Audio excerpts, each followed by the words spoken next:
पूजनीय संत समाज, सज्जनों और देवियों,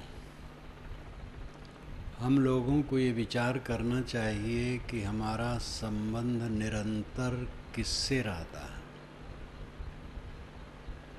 और जिससे हमारा निरंतर का संबंध रहता है उसको हम कितनी व्यवस्था से रखते हैं। आप मनन करेंगे तो पाएंगे कि हमारा आपका निरंतर का संबंध मन से रहता है। नींद खुली, मन सामने खड़ा।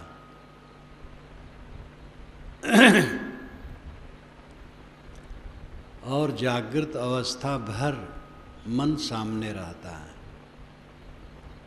जब हम सोते हैं तो अर्ध सुषुप्ति में मन सामने खड़ा रहता है, जिसको हम सपना कहते हैं। गाढ़ी नींद जब होती है तब मन बीज रूप में हो जाता है, वृत्त रूप में नहीं रहता, यानी सो जाता है। लेकिन बीज रूप में वही रहेगा जो जागृत में है। और जैसे नींद खुली फिर मन सामने खड़ा। ऐसा मन जो हर समय साथ है देहधारी के, देहधारी को विचारना चाहिए कि उसको किस ढंग से रख रहा। घर की व्यवस्था करता है, आश्रम की व्यवस्था करता है, परिवार की रक्षा करता है, समाज की रक्षा करता है। पद प्रतिष्ठा के लिए उतावला रहता है, धन दौलत बहुत बढ़ जाए इसकी चिंता रहती है। और जब लोभ क्षोभ ज़्यादा बढ़ जाता है तो ये सब के लिए पाप करने में भी कमर कस लेता है। ये चिंता नहीं करता है कि मन को कैसे रखना चाहिए। सब कुछ पाने के बाद ये समझ लीजिए मन ठीक नहीं है तो हमें केवल जलना है। मन का महत्व न समझना बहुत बड़ा पाप है हमारा। बाहर से संपन्न और भरे भरे लोग भीतर से उदास, विपिन्न और पीड़ित क्यों हैं? क्योंकि उन्होंने अपने मन को ठीक नहीं किया है, मन की सुरक्षा नहीं रखते हैं, इसलिए जलते रहते हैं। अहंकार की अग्नि में दहत सकल संसार। तेहसे बाँचे संत जन केवल शांति आधार। एक गोस्वामी जी ने कहा है, वैराग संदीपनी पतली सी पुस्तक है उनकी। तुलसी पंचामृत मेरी एक पुस्तक है, उसमें अंतिम अध्याय है, उसमें ये बात आती है।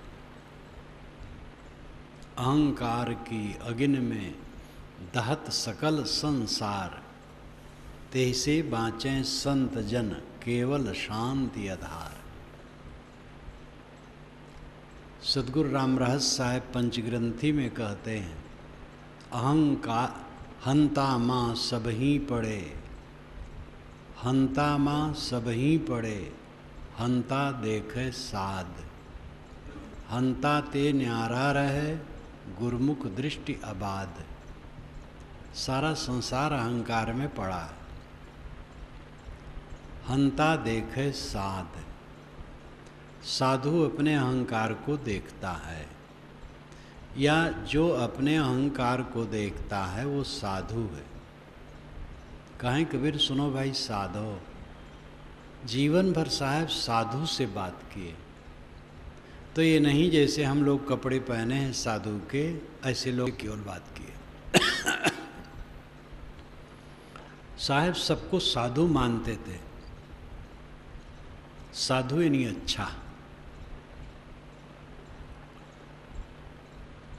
साधु वह है जो अपने अहंकार को देखे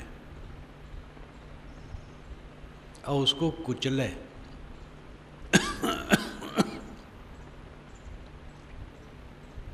हंता माँ सबही पड़े हंता देखे साथ,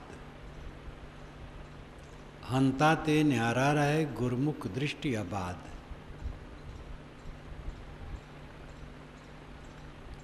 अपने अहंकार को देखना, शील से रहना, साकी रहनी क्या है। साधु कहने से आप निर्भ्रांत रूप में समझिए सज्जन। साधु वेश हो, गृहस्थ वेश हो, अच्छी रहनी से चलने वाले सब साधु हैं। और हमारे वेश में हो, अच्छी रहनी से न चलें तो कहाँ साधु। साधु रहनी पर ध्यान दें। ये पक्का समझ लें कि मन की निर्मलता बिना सच्चा सुख नहीं मिलेगा। संसार का सारा सुख झूठा है, झूठे सुख को सुख कहे मानत है मनमोद। जगत चबैना काल का कछ मुख में कुछ गोद। झूठे सुख को सुख कहता है, दुनिया की कुलबुलाहट, इंद्रियों की उत्तेजना, इसको सुख कहता है। मानत है मनमोद, इसमें मन में बड़ा खुश होता है। जगत चबैना काल का, जगत तो काल का चबैना है, कुछ मुख में कुछ गोद। आदमी जब चबैना खाता है तो पात्र में ले करके हाथ में लिए रहता है पात्र और गोद में रख के रहता है और निकाल निकाल के खाता है। तो कुछ चबैना तो उसके मुख में पिसता है और कुछ गोद में रहता है, वो भी मुख में जाएगा। इसी प्रकार काल सबको अपनी गोद में बैठा रखा है और एक एक को पीस रहा है, खा रहा है। जगत चबैना काल का, कछ मुख में कछ गोद। वॉदविल ने, जो फ्रांस की है, पेरिस विश्वविद्यालय में जीवन भर पढ़ाई, अब रिटायरमेंट उसका हो गया है, अभी जीवित हैं। उन्होंने कबीर नाम से प्रथम पुस्तक, कबीर की साखियों का अनुवाद और विशाल बहुत बड़ी भूमिका लिखी थी, 74 में छपा था। वो मुझे मिली 75 ही में और उसको पढ़ा पूरा, कई बार भी कई अंश पढ़ा। इंग्लिश में है पूरा, दोबारा अभी छपा है। वैसे उसके और संस्करण हो गए लेकिन अभी भी छपा है 2 वर्ष पूर्व। ये वीवर नेम्ड कबीर, उसमें बीजक का उन्होंने काफ़ी लिया है। पहले वाले खंड में वो साकी है, शायद इसमें भी दिया, इसको मैं पूरा नहीं पढ़ा हूँ, कुछ पढ़ा हूँ। इस साखी को जब उसने रखा तो उसने कहा कि भारतीय वाङ्मय में ही नहीं, पूरे विश्व की वाङ्मय में इस विषय में इतना बेजोड़ बात किसी ने नहीं कहा। एकदम भावुक हो गई। झूठे सुख को सुख कह मानत है मनमोद। जगत चबैना काल का, कछ मुख में कछ गोद। उसने विवाह नहीं किया वॉदविल ने, कुमारी वॉदविल अब तो बुढ़ापा में आ गई है। निर्गुणी धारा के संतों पर उसने बहुत चिंतन किया और उसमें कबीर के विषय में तो बहुत ही। इस पर उसने कहा है कि पूरी दुनिया में इस विषय पर इतना साफ किसी ने नहीं कहा है। और ने भी कहा होगा लेकिन क्योंकि ये बात बहुत सामान्य है, परंतु इसमें वो भावुक हो गई। कुछ मुख में कुछ गोद, झूठे सुख को सुख है मानत है मनमोद। जगत चबैना काल का, कछ मुख में कुछ गोद। हमें शमशान की याद रखनी चाहिए। शमशान तालब्बी आधा शाह और माँ शम। इसका पहला अर्थ होता है मुख। समुस्र इसीलिए कहा जाता है मुख के बाल। शमशान।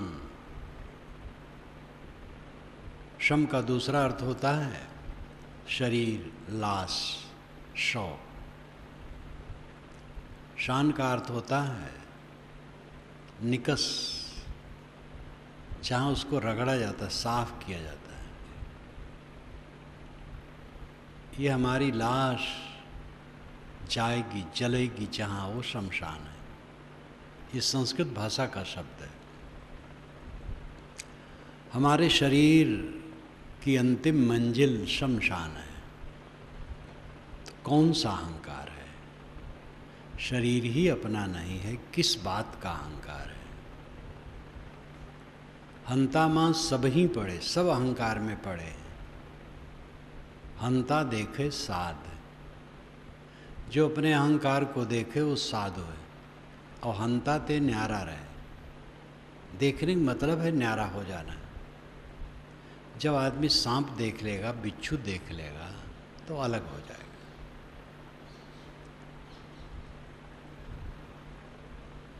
अहंकार को जब देखेगा कि ये सांप बिच्छू है, तो अलग हो जाएगा। अहंकार में ही हम जलते हैं, बिला वजह, बिला वजह। वैसे हम जितने अहंकारी होते हैं, रगड़े जाते हैं, अपने ही द्वारा रगड़े जाते हैं, और दूसरे भी भला बुरा कहते हैं। अहंकारी आदमी को बहुत सहना पड़ता है, और निर्माणी को सहना ही नहीं पड़ता है। अहंकार के खूंटे में हम बंधे हैं, इसलिए जलते हैं। अहंकार छोड़ दें, जलना खत्म। अहंकार की आग को जलाना चाहिए, बुझाना चाहिए, समाप्त करना चाहिए। साधु रहनी पर ध्यान दें। साधु रहनी दया रूप थिरपद रहे, सो पारक पहचान। दया रूप और थिरपद, साधु रहनी, दो पद में काफी आ जाता है। आचरण में दया और थिरपद, अपने पद में स्थिर, शांत, संतुलित। दया का पालन जीवन में पूर्ण रूप से होना चाहिए। दया, करुणाशील, मनुष्यों के साथ में प्रेम, अन्य प्राणियों के साथ पर करुणा, अन्य प्राणियों के साथ करुणा, मनुष्य मात्र से प्रेम। जात झूठी है, मानव की जात एक है। चित्त से उतार दो जाति पात। अहंकार आने नहीं, मैं उत्तम यह नीच। एकत्व सबही समलख है, मानुष खान के बीच। ये अहंकार न करे कि मैं श्रेष्ठ हूँ, ये नीच है। ब्राह्मण लोग अपने को मानते हम सबसे बड़े हैं, लेकिन जहाँ ब्राह्मण इकट्ठे होते हैं, वहाँ का क्षमा देखो। वहाँ हम ऊंचे ब्राह्मण हैं, तुम छोटे ब्राह्मण। मुझे बचपन की याद है, एक ब्रह्म भोज में गया तो वहाँ कुछ पंक्ति पावन लोग आए थे। तो चौका में एक चद्दर बांधी गई, बड़ी चद्दर, यानी बड़ा सा कपड़ा बांधा गया। उस कपड़े के आड़ में पंक्ति पावन लोग भोजन करने बैठे। तो इधर के ब्राह्मण व्यंग किए कि हम लोग अगर इनके भोजन को देखेंगे तो वो छू जाएगा। ये घटना कोई 60 बरस पुरानी होगी। और ये बात नहीं है कि पंक्ति पावन जिनका नाम है उनके सब चरित्र उज्ज्वल है। कभी रहा होगा, कोई महापुरुष ऐसा रहा होगा कि जिसके बैठ जाने से मानो पूरी पंक्ति पावन हो गई, और पंक्ति पावन नाम उस कुल कुटुंब का चल पड़ा होगा। लेकिन सब वैसे तो आगे नहीं रह जाते हैं। तो झूठा अहंकार, महात्मा गांधी के ही कोई बच्चे या कौन, सुना गोंडा की तरफ कहाँ आए थे तो शराब पी करके इतने बदहवास हो गए कि उनको गाड़ी में लाद के भेजा गया, यानी ट्रेन में उनको लटा दिया गया उनके बर्थ पर। अब कहाँ महात्मा गांधी, कहाँ वह शराब पी करके धुत, उसमें महात्मा गांधी क्या दोष है? तो ये कुल कुटुंब का मोह और उससे कोई बड़ा छोटा होता है, पागलपन है। अहंकार आने नहीं, मैं उत्तम यह नीच, एकत्व सब ही समलक है मानुष खान के बीच। मनुष्य खान के बीच में सब एक है, समान है। अपने आचार विचार से ऊंचा नीचा हो जाते हैं लेकिन मूल रूप में समान है। तो मनुष्यों के साथ में प्रेम और अन्य प्राणियों के साथ में करुणा, दया, और ये बात पर हम ध्यान दें। मनुष्यों में, परिवार में आप हैं या समाज में, जिन लोगों के साथ में रहते हैं, अगर आप मीठा बोलना नहीं जानते हैं, निर्माण होके नहीं बोलते हैं, सरल नहीं रहते हैं, तो ना आप सुखी होंगे और न दूसरे सुखी होंगे। कटुता का मूल यही है, अहंकार है।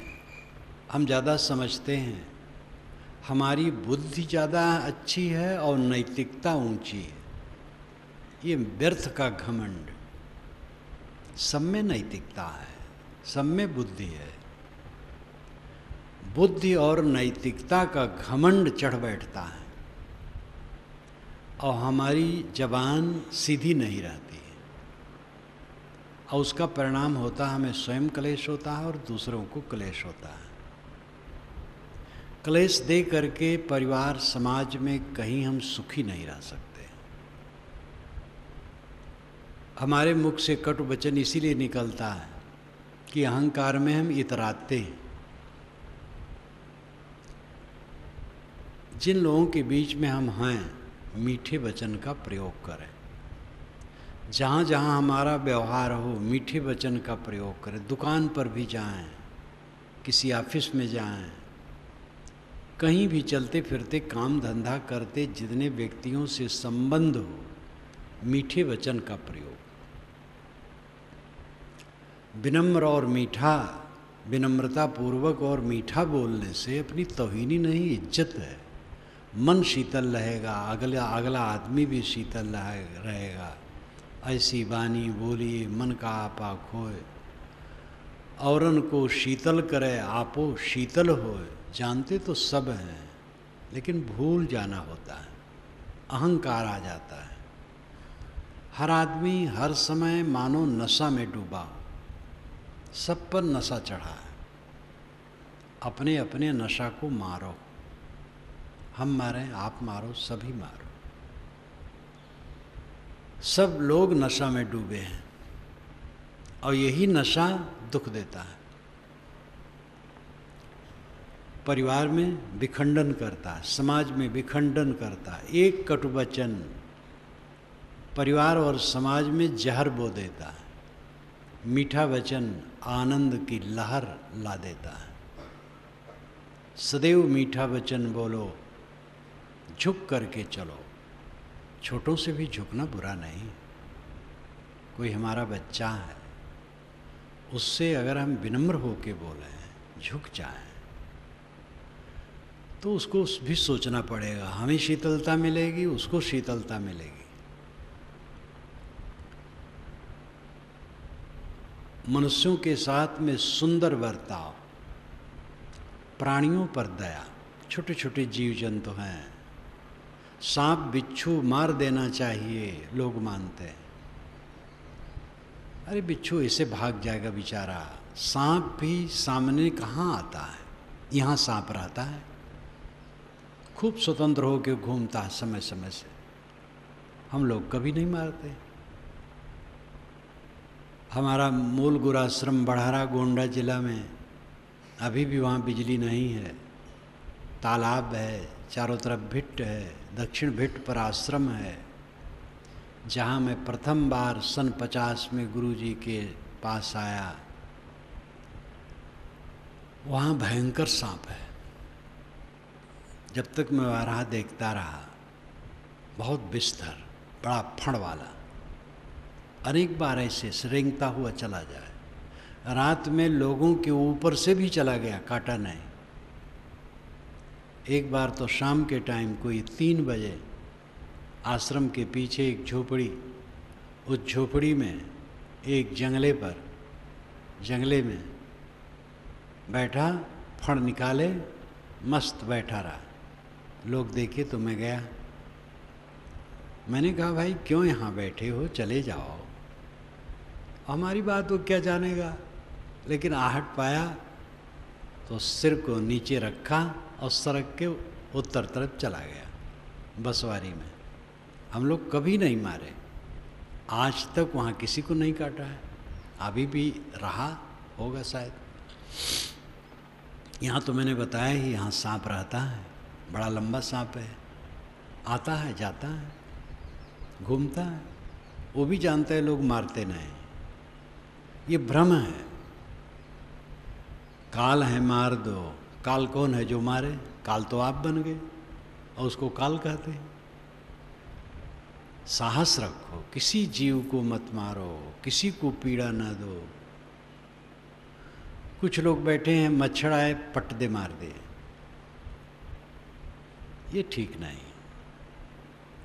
कपड़ा से उड़ा दो, मार देना एक तो अदया है, दूसरे मार दोगे तो उसका शरीर का कूड़ा कचरा आपके शरीर में भी लगेगा, अशुद्धि भी होगी, हिंसा भी है, अशुद्धि भी है।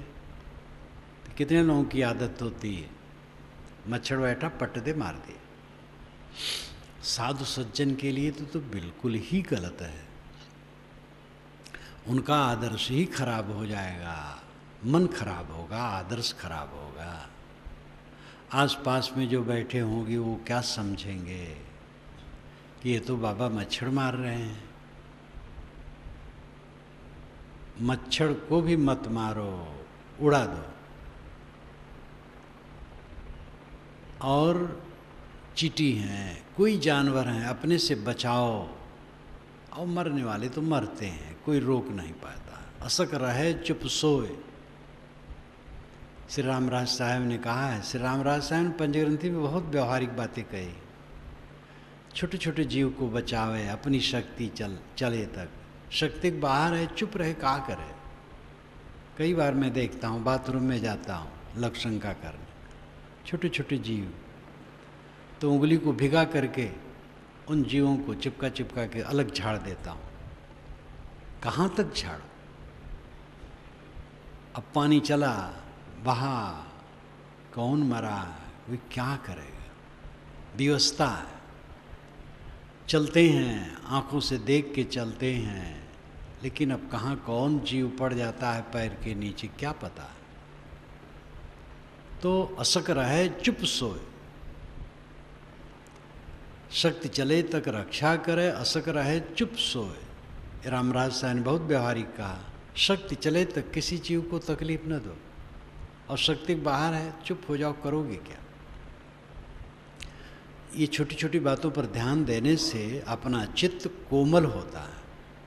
और ये बात केवल हम ही लोग नहीं, विदेश में भी इस पर काफ़ी चर्चा है। जीव दया मंडल है, भारत में ही नहीं विदेश में भी। और अच्छे अच्छे अंग्रेज लोग जीव दया पर ध्यान देते हैं, छोटे छोटे जीवों को मत, मांस का घोर विरोध करते हैं। महात्मा गांधी के पिताजी तो शरीर छोड़ चुके थे, माँ थी जब वे इंग्लैंड गए पढ़ने के लिए, तो उन्होंने प्रतिज्ञा कराया था, तुम शराब नहीं पियोगे, मांस अंडा मछली नहीं खाओगे, किसी स्त्री की संगत नहीं करोगे, ये प्रतिज्ञा करवाए थे। लौट करके जब आए तब तक माता जी भी नहीं रह गई थी। तो यहाँ के कुछ लड़कों के संगत से उनको भ्रम हो गया था कि मांस खाने से बुद्धि बढ़ती है।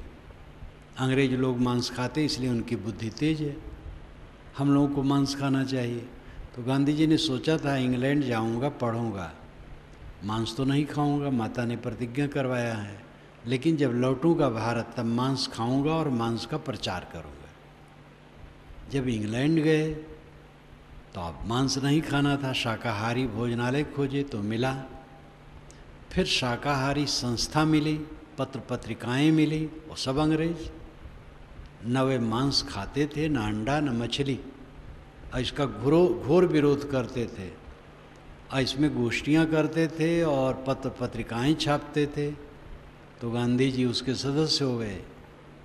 तब उनको आत्मविश्वास जगा कि हमारे भारतवर्ष में जो मांस का निषेध किया जाता है वो केवल भारत में ही सीमित नहीं है। जहाँ लोग मानते बहुत मांसाहारी हैं, वो इंग्लैंड के लोग मांस के घोर विरोधी हैं। आजकल तो पूरी दुनिया में इस पर काफ़ी विचार चलते हैं मांस के विरोध में, कि मांस स्वास्थ्य के लिए भी हितकर नहीं। तो जीव दया पालन करो, छोटे छोटे प्राणियों को भी अपने तरफ से क्लेश न होने पाए ये ध्यान रखो, और मारो तो किसी को भी नहीं। कोमल वचन बोलो, किसी से गलती हो जाए उलझ के न बोलो, कोमल वचन बोलो। डांटने की बड़ी ज़रूरत नहीं है। डांट फटकार कोई बड़ी अच्छी बात नहीं है, कभी डांटना पड़ सकता है। बार बार जब कोई अवज्ञा करता है तो बड़ों को डांटना पड़ता है, लेकिन डांट कोई बहुत बढ़िया चीज़ नहीं है, एक मजबूरी कभी हो सकती है। समझौता बढ़िया चीज़ है, मीठ वचन कह करके बात समझ ले, समझा दे। डांट की आवश्यकता नहीं, अपने छोटा है क्यों डांटा जाए। एक संत तो हमारे यही प्रश्न करते हैं जब आते हैं, इस समय तो नहीं आए हैं, राजस्थान के हैं। जब आए मेरे पास महीना भर रहे, 15 दिन रहे, कैसा है, मैं आपको कभी देखता नहीं हूँ किसी को डांटे। यहाँ बड़ा लंबा समाज रहता है, तो मैं बारीकी से देखना चाहता हूँ आपको कभी डांट रहे हैं कि नहीं। तो मैं बरसों से आपके संपर्क में हूँ, कभी डांटते ही नहीं देखा। तो मैंने कहा ज़रूरत पड़ेगी तो आप ही को डांटूंगा। एक बार उनको डांटा था तो हंसने लगे। तो डांटने की मुझे सचमुच में ज़रूरत नहीं पड़ती, सब लोग अपने आप सब बढ़िया काम करते हैं, तो क्या डांटो। और डांटनी पड़ता है तो ज़्यादातर अकेले में डांटता हूँ।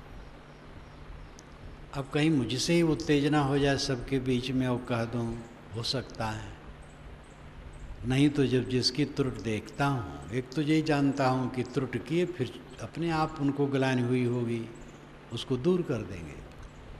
तो कोई त्रुटि हुई, कोई बड़ी त्रुटि तो होती नहीं है, बोलने बरतने कुछ बात में हो गई तो खुद सोच लेंगे। अगर ज़्यादा है तो अकेले में डांटता हूँ, चाहे वो समाज का छोटा बच्चा हो और चाहे बड़ा बुजुर्ग हो, अकेले में कहता हूँ। कहना समझो, डांटना समझो, जो भी समझो।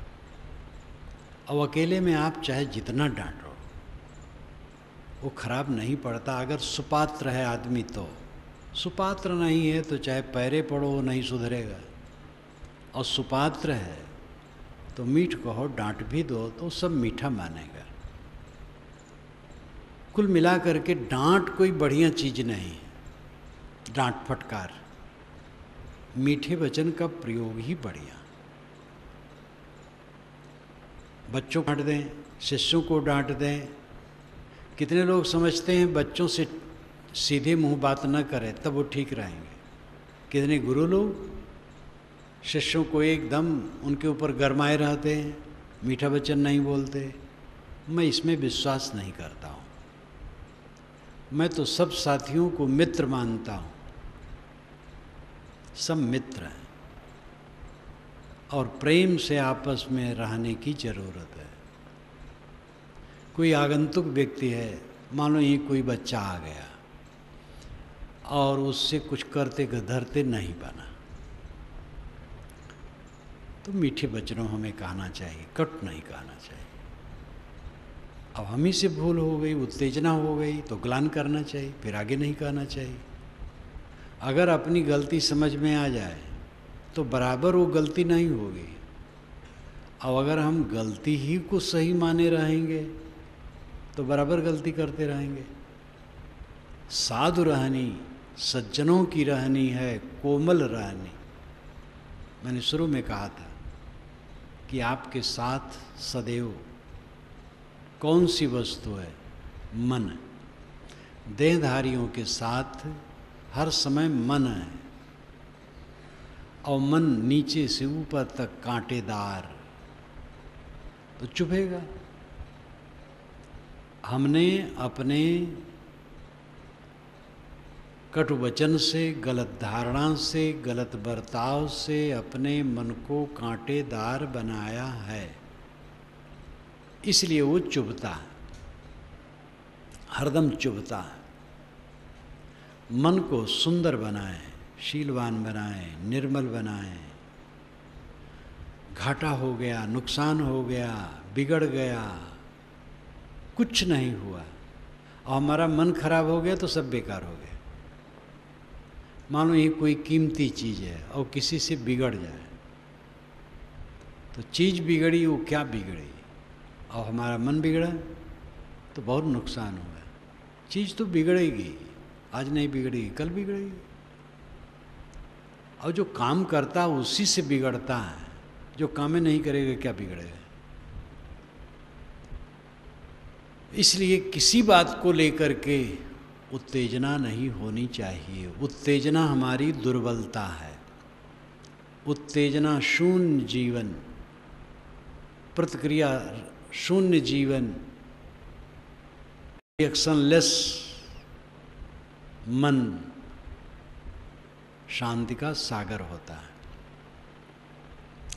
मन ही हमारे सामने हरदम खड़ा रहता है, और मन को हमने खराब बना रखा है। सुख कैसे मिलेगा? मन को अच्छा बनाएं, सब घाटा सह करके मन को अच्छा बनाएं, अपमान निंदा सह करके मन को अच्छा बनाएं। खोद खाद धरती सहे, काट कूट बन राय, कटुक वचन साधु सहें, और से सहा न जाए। साहब कहते हैं खोद खाद धरती सहे, धरती पर खोदो गोड़ो, धरती चुपचाप सहती। धरती जड़ है। एक बात समझाने का तरीका, काट कूट बन राय, बन राजा काट कूट सहता है, डाली काटे पेड़ काटे सब सहता है बेचारा। कटुक वचन साधु सह, कटु वचन साधु सहते, और से सहा न जाए। जो सहता है वही साधु है, साधु वेश नहीं।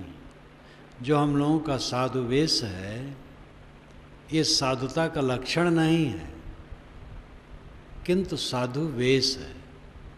साधुता का लक्षण है सह लेना। यात्रा में अगर हम कह रहे हैं अपरिचित लोग मिलें और कहीं हम किसी यात्री से गुस्सा करें, तो दूसरे यात्री लोग कहेंगे महाराज अरे वो कहे कहे, आपको नहीं कहना चाहिए, आप तो संत हैं, आपको सह लेना चाहिए। तो गृहस्थ लोग भी, अपरिचित लोग भी हम लोगों को यही सीख देते हैं कि महाराज आपको गुस्सा नहीं करना चाहिए। जो गुस्सा न करे वही संत। कपड़ा तो पहन लेना होता है थोड़े में, वेश में तो बहुत नहीं लगता है, लेकिन मन को सुधारने में समय लगता है। और जो नहीं सुधारने पर तत्पर है, जिंदगी बीत जाती है, सुधरता नहीं। और जिसमें तत्परता है वो सुधरता है। जीवन को बदलो, साधु रहनी में जीवन बिताओ। साधु रहनी, साधु रहनी सरल, अंतर बाहर पवित्र। महर्षि पिप्पलाद प्रश्न उपनिषद में कहते हैं, तेषामसौ विरजो ब्रह्मलोको नायेष जीवम नृतम न माया चेत। तेषाम असौ विरजौ ब्रह्मलोकौ, उसके लिए निर्मल ब्रह्मलोक है। ऐसाम न जीवम, जिसमें जीवम नहीं, जीवम नाम कुटिलता, अनृत्यम झूठ नहीं है, माया छल कपट नहीं है, जिसका मन टेढ़ा नहीं है, वक्र नहीं, कुटिल नहीं, सरल चित्त। इंसान की सबसे बड़ी विशेषता है सरलता।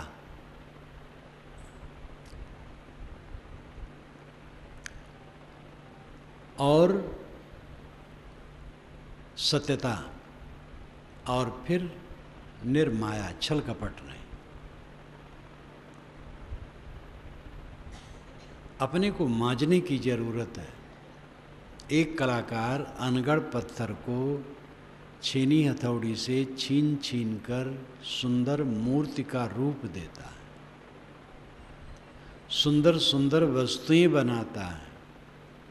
और हमें जीवन, ये मानव जीवन अपने आप सुंदर मिला है, इसको बिगाड़े ना। और इसमें कुछ कुटेव अगर आ गया है तो उसको छील छील करके सुधारें। और उसमें पूरे जीवन में बस एक पॉइंट है, मन, उसी को ठीक कर ले, बस सब ठीक हो जाए। मन राता तन जात है, तन राता मन जाए, तन मन एक हुए रहे तब हंस कबीर कहा है।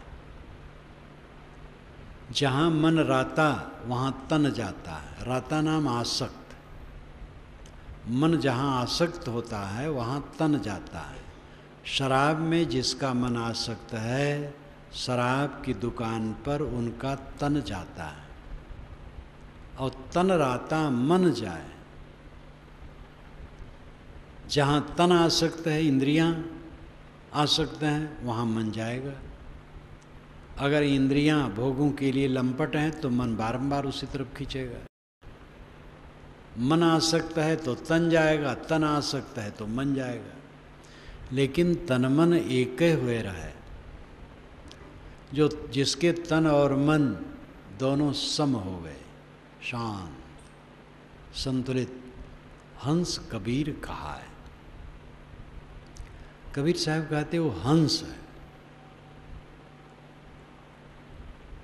ये बात समझ में नहीं आती, इसकी चर्चा भी सुनने को मनुष्य को नहीं मिलती, मिले तो समझ में नहीं आती, समझ में आवे तो रहनी में, टिकने में परिश्रम लगता है।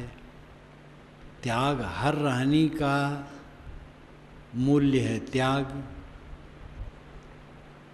जैसे क्षमा करना चाहिए तो अब क्रोध का त्याग करना पड़ेगा, संतोष करना चाहिए तो भोग का त्याग करना पड़ेगा, निर्वाण रहना चाहिए तो अभिमान का त्याग करना पड़ेगा। हर रहनी में तो त्याग है। और त्याग भोगी मन के लिए जमाल गोटा का काढ़ा है, बड़ा मुश्किल है। इसलिए सब जीव दुखी है। बिना दृढ़ प्रतिज्ञ हो करके अपने को संभालने के लिए तैयार हुए, अपने आप को कोई उठा नहीं सकता। जन्म जन्म के कूड़े कचड़े मन में भरे हैं। अब आज जब से जन्म हुआ है तब से संसार में चारों तरफ से कूड़े कचड़े के अलावा मिला क्या है? अगर कहीं कुछ आंखें खुली हैं तो संतों, महात्माओं, पीरों, गुरुजनों के वचन से, उनके अच्छे विचार, अच्छी रहनी के प्रभाव से कुछ थोड़ा थोड़ा मिला है। और इस संसार से कूड़ा कचड़ा ही सर्वत्र मिलता है। और वही सब संग्रह होता है मन में, वही संस्कार, वही कचोटते हैं। हरदम संग्रह और भोग, ये दो के विषय में मनुष्य का मन बना रहता है। कितना अधिक संग्रह करें, कितना भोग करें। हर जगह तृष्णा अपना घर बनाती और विराम कहीं नहीं। मनुष्य को चाहिए कि अपनी श्रेणी में जहाँ वो है परिश्रमी रहे, आलसी न रहे, और परिश्रम में जितना प्राप्त हो उतने में संतोष रखे, तुलना में न पड़े। दूसरे के मकान, दूसरे की दुकान, दूसरे के परिवार, दूसरे की प्रतिष्ठा, दूसरे के पद, ये सब की तुलना में न पड़े। जितना अपना है बहुत है। और आत्म कल्याण का काम करे। न्यूनतम आवश्यकता की पूर्ति होनी चाहिए। सूखा रूखा कुछ खाने को मिल जाए जो सुपाच्य, संतुलित और शुद्ध हो, और तन ढकने कुछ कपड़े मिल जाएं और सोने की जगह, बस काफ़ी है। अब इसके आगे अपने प्रार्थ पुरुषार्थ में ज़्यादा हैं तो उस ढंग से थोड़ा रह लो, बड़ा मकान बना लो, गाड़ी खरीद लो, रोटी नमक से ऊपर उठ करके रोटी सब्जी खाओ, घी दूध भी खाओ, कोई बात नहीं। जो खाओ संतुलित खाओ, कम खाओ। ज़्यादा और हो गया है दूसरे की भी सेवा में लगाओ, लेकिन दूसरे के देख देख करके कि वैसे हमारे हो, ये फिर बिल्कुल भटक जाना है। अपनी बात क्या है, कितने में लाभ है, अपना काम कितने में हो जाएगा, ये सोचना चाहिए। अगर जठराग्नि को तृप्त करने के लिए सात्विक संतुलित भोजन कुछ मिल गया है और तन ढकने कपड़े और सोने की जगह, तब और क्या चाहिए? बहुत है इतना। अब काम करना है वह मन को निर्मल करना। खास काम बचा रह जाता है और झूठे गुमान में और झूठे साज सज्जा और संग्रह में हम नरक बनाते चले जाते हैं। जितनी हमारी तृष्णा होगी उतना हम नरक बनाएंगे, और जितना हम संतुलित रहेंगे उतना सही रहेंगे। अपने मन को संभालना है। कितनी ऊंची क्वालिटी की खुराक हमने खाई, इसका महत्व नहीं है। जठराग्नि में हवन करना मात्र, बस। मन कितना हमारा बढ़िया है, इसका महत्व है। निर्मल मन है तो हम धन्य हैं, और निर्मल मन नहीं है तो हमारा सब बेकार है। इसलिए मन पर जोर होना चाहिए। नींद आवे, बिस्तर पर जाएं, करवट न बदलना पड़े कि करवट बदल बदल करके बीत गए 2 घंटे, नींद नहीं आ रही है। बिस्तर पर पड़े, नींद आ जाए। उठें, मन में किसी प्रकार का तनाव ना हो, किसी के लिए तनाव ना हो। सब तनाव झूठा है। तनिक तनिक बात को, बड़ी बड़ी बात को, चाहे तनिक बात मानो, बड़ी बात मानो, सब झूठी है, सब क्षणिक है। आज है, कल नहीं है। तो रमखा बन गए तुम किसी गलती देख करके, वो भी गलती तुम्हारी कल्पना है कि सही गलती है। गलती को देखने के दृष्टिकोण भी होते हैं। आपके साथी से कोई काम बिगड़ गया, आप उसको गलती रूप में देख रहे हैं।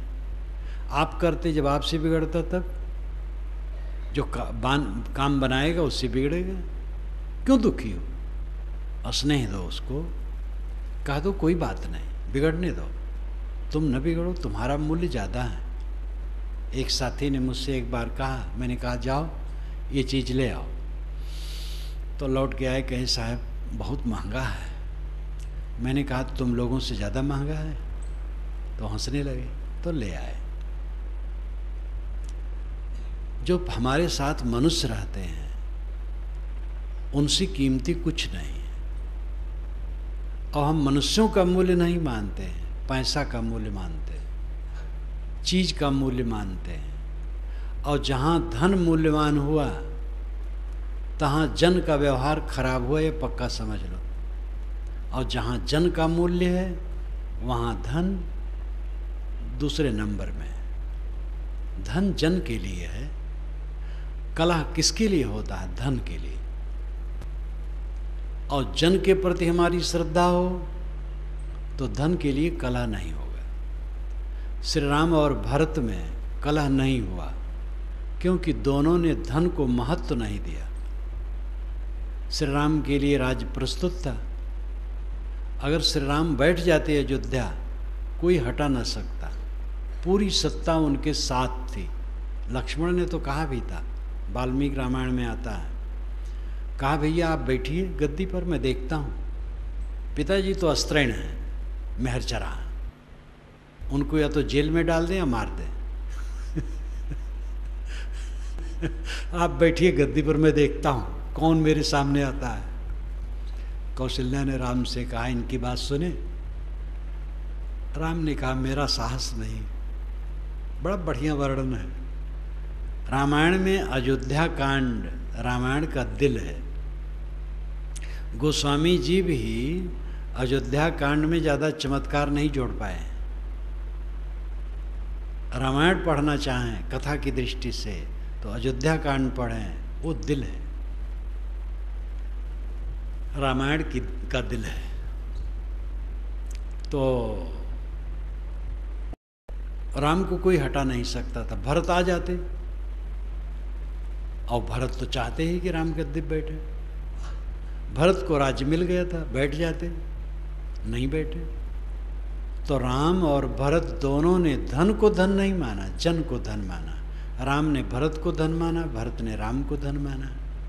इसलिए रामायण भ्रातृत्व की कहानी बनी, भाईचारे की कहानी बनी। इसके उल्टा दूसरा महाकाव्य हमारा है महाभारत। कौरव पांडवों ने धन को धन माना, इसलिए गृह युद्ध में 18 दिन में सब कट करके मर गए। भ्रातघाती युद्ध का महाकाव्य बना महाभारत। वैसे महाभारत ज्ञान का भंडार है, बहुत ज्ञान की बातें, प्रपंच भी है। अतिशयोक्तियाँ तो धार्मिक किताबों में झूठी बातें, वो एक का दोष नहीं है। दुनिया के प्रायः अधिकतम ग्रंथों में, धर्म ग्रंथों में जो चमत्कार की बातें लिखी गई वो सब झूठ है, तो वो तो सब रहती हैं। लेकिन महाभारत में ज्ञान का भंडार, गीता उसी में है। फिर भी महाभारत का जो सार है वो भ्रातघाती युद्ध है। भ्रातघाती युद्ध की धुरी पर महाभारत काव्य बना। धन को धन नहीं मानना चाहिए, जन धन है। जो हमारे आसपास आदमी रहते हैं, जिन मनुष्यों की कुंडली में हम रात दिन जीते हैं, वह धन है। वे परस्पर प्रेम से रहें। धन धन क्या है? धन तो उन्हीं के लिए है। साधुता का ये सब लक्षण है। साधुता, सज्जनता, अपने मन को वश में करो, इंद्रियों को वश में करो, शील से रहो, क्षमा से रहो, दया से रहो, छोटे छोटे जीवों को भी तकलीफ न दो, कोमल वाणी बोलो, मीठ वाणी बोलो, निर्मान हो करके दीन वचन उच्चार।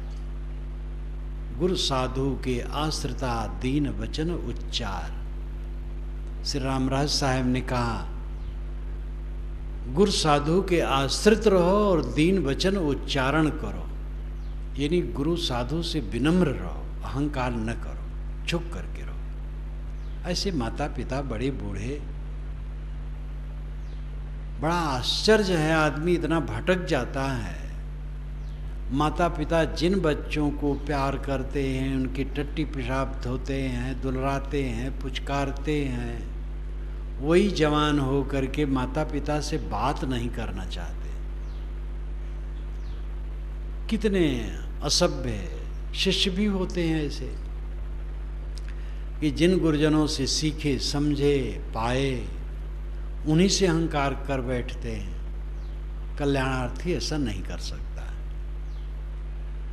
तो गुरु साधुन के आश्रिता दीन वचन उच्चार, वैसे माता पिता के आश्रिता समझ लो, बड़ों के आश्रिता, बड़ों के आश्रय में रहो और दीन वचन का उच्चारण करो। आपका वचन जब निकले तो उसमें मिठास हो, कोमलता हो, विनय हो। इसमें आप सुखी रहेंगे, दूसरा सुखी रहेगा। ये साधु रहनी है। साधु रहनी यानी पवित्र रहनी, सुख से रहने की रहनी। तो मेरा जो कथन का विषय है वो खास है मन। मैंने शुरू में आपसे कहा था कि आपके पास सब समय कौन सी वस्तु ज़्यादा रहती है? ज़्यादा क्या, सब समय रहती है, वो मन है। गाढ़ी नींद में मन बीज रूप में हो जाता है, लेकिन जब बीज रूप में होता है तो वो भी जागृत का सब बीज ही उसमें रहता है। जो आपने कमाई की है उसमें सब बंद है, जैसे नींद खुली वो सामने आ जाएगा। जो कुछ आप करते हैं उसकी कमाई मन में स्टॉक है, संग्रहित है, और जैसे नींद खुलेगी मन सामने हो जाएगा। इसलिए हम आपको चाहिए कि सब घाटा सहकर, सब अपमान सहकर, सब निरादर सहकर, सब तकलीफ सहकर, चारों तरफ से सारा झंझा सहकर अपने मन को सुंदर बनाएं, अपने मन को निर्मल बनाएं। प्रयत्न पूर्वक जो निरंतर अपने मन को निर्मल बनाने का काम करता है, थोड़े दिन में उसका मन समाधि के योग्य हो जाता है। निर्मल मन ही समाधि में प्रवेश करता है, और निर्मल मन तो सब समय समाधि ही में है। समाधि में जब जाता है तो संकल्प रहित हो जाता है, लेकिन बाकी समय में भी संतुलित होने से समाधि में ही है। जिसके मन में उत्तेजना नहीं है वो सब समय समाधि में है। उद्वेग शून्य चित्त, ये जीवन की बहुत बड़ी उपलब्धि है, और ये हमें आपको करना होगा। कोई कर नहीं देगा, न कोई भगवान कर देगा। संत गुरु उपदेश करेंगे, रास्ता बताएंगे, और ये कम कृपा उनकी नहीं है। जिनकी वाणी से, जिनके उत्तम चरित्र से आप प्रेरित हो सकते हैं, उनका उपकार कम है। अब आगे आपका काम करना है, आप संभालो। दूसरा कोई दूसरे के चित्त को शुद्ध नहीं कर सकता है, उसे स्वयं करना पड़ेगा। तो इस विषय को हमें अच्छी तरह से अपने मन में बांध लेना चाहिए कि हमारे अंग संग हर समय सामने खड़ा मन है। मन को हम अच्छा रखें तो सब समय हम सुखी रहेंगे, और दुनिया के प्रपंच में अपने को डालकर जो सपने की तरह आज है कल नहीं है, उसी के अहंकार में पड़ करके मन को खराब बना लिए तो जलते रहेंगे आज और आगे भी जलते रहेंगे। तो हम ऐसा काम न करें जिसमें आज चलें और आगे चलें। ऐसा काम करें अभी शीतल रहें और आगे शीतल रहें। अब आप लोग घूमना चाहें वो घूम